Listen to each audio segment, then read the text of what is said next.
the 3 top ways to build a yogic habit. What are the 3 top ways wherein you can build your yogic habit? Let me summarize to you quickly. The first one is that you should be with a professional yoga instructor.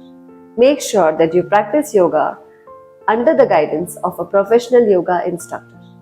Second one is that you should follow all the norms, all the conditions, the guidelines of yoga before you practice yoga.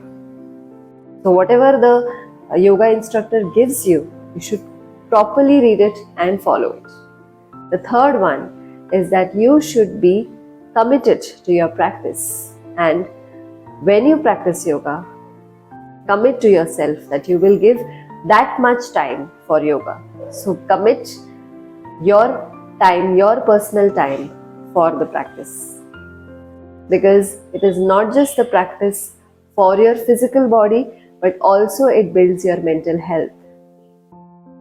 So let me elaborate that when I say you should first practice under the guidance of a yoga instructor, professional certified yoga instructor, is because that the teacher should be able to know what is your weakness, what is your problem.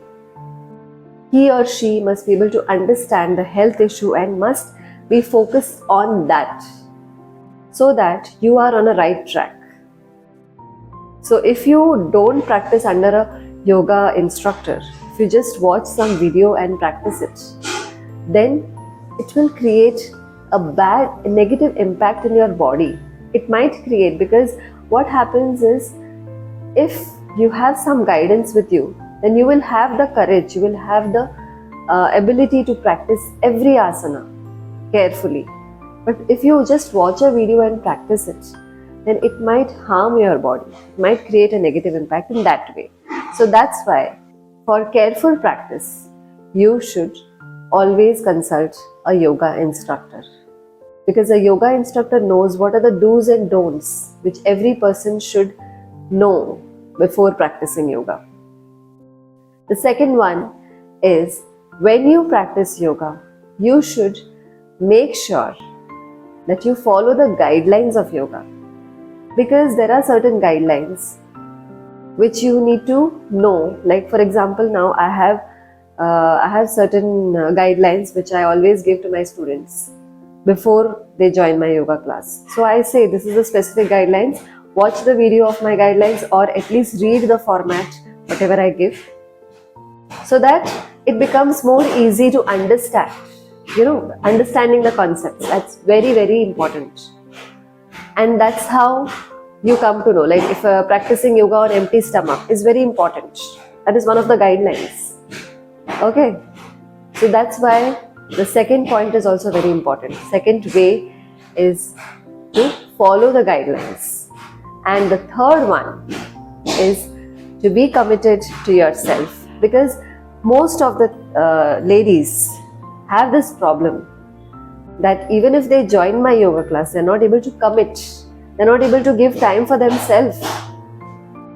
At least 1 hour. Why can't you just give 1 hour for yourself? So, if you're not able to give that 1 hour, you can do one thing, is that before the day you practice yoga, you can keep your clothes ready of yoga. Clothes you can keep ready. You can keep your yoga mat ready in front of you, so that when you wake up the next day, you feel like practicing yoga. And that's one of the way wherein you can start off. So try to be committed, focus on yourself, and these are the 3 ways, simple ways, wherein you can make a yoga as your lifestyle. So what are you waiting for? Start your yoga journey now. And please do like, share, subscribe to my channel to watch more of my videos. Thank you.